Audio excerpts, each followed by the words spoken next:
Hurmatli do'stlar, bugun sizlar bilan Pythonning Streamlit deb nomlangan frameworkida dastur tuzishni boshlaymiz. Bugun birinchi darsimiz. Buning uchun bizga kerak bo'ladigan asosiy narsalardan biri bu docs.streamlit.io sayti hamda VS Code kerak bo'ladi. Men oldindan papkani tayyorlab qo'ydim va main deb nomlangan birinchi faylni ochaman. Keling, API reference qismidagi birinchi STWrite haqida tanishib o'tamiz. Buning uchun bizga zarur bo'ladi terminal kerak. Terminalda birinchi bo'lib pip install streamlit deb yozib olasiz. Shu orqali demak barcha streamlit ilovalaringizni o'rnatib olishingiz mumkin bo'ladi. Kutubxonani chaqiraman.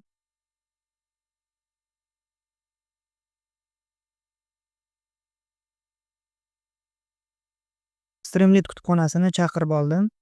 Ana endi uni ishlatishni ko'rib o'tamiz. Birinchi nom beraman. Sarlavha. Sarlavha qismi odatda header deb nomlanadi. Header deb nomlanadi va mana shu header qismiga keling, men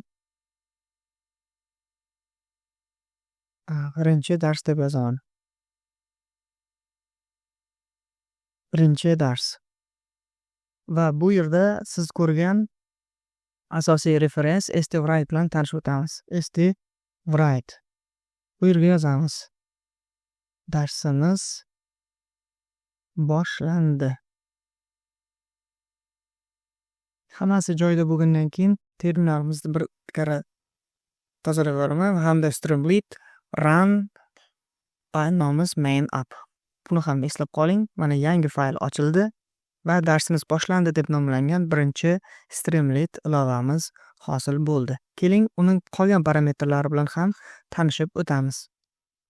STWrite'da quyidagicha argumentlar bor hamda unsafe allow html deb nomlangan nom bor. Bu html fayllariga ishlashga ruxsat beradi. Keling, bu qanday amalga oshiriladi? Bu yerga yozamiz.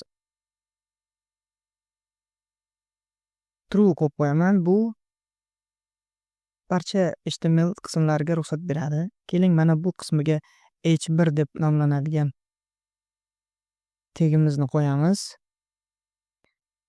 Bu tomonga o'tib bir yangilash qilsak, qarang nima bo'ladi. Darsimiz boshlandi deb nomlangan asosiy fayl hosil bo'ldi. Biz HTML fayllariga ruxsat berdik ishlashimizga. Xo'p, yana qanaqa imkoniyatlari bor? Keling, batafsil pastda tanishib o'tamiz. Odatda ma'lumotlar uchun va hokazo argumentlarimiz bor. HTML fayllarni qo'llab-quvvatlaydi dedi. Keling, mana bu matnni ham bir karra nusxa olib ishlatib ko'ramiz. Hello world so'zi mana bunaqa bo'lishi kerak. Bittarini bossak, mana hello world so'zi chiqib keldi.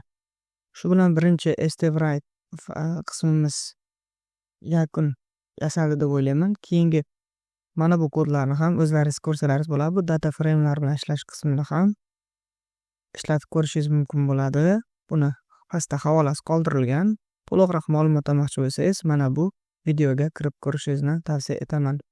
Buguncha shular. Qanday qilib foydalanish kerakligi haqida videomiz mazmunli bo'ldi deb o'ylayman. Kuzatganlaringiz uchun rahmat. Keyingi darsgacha xayr.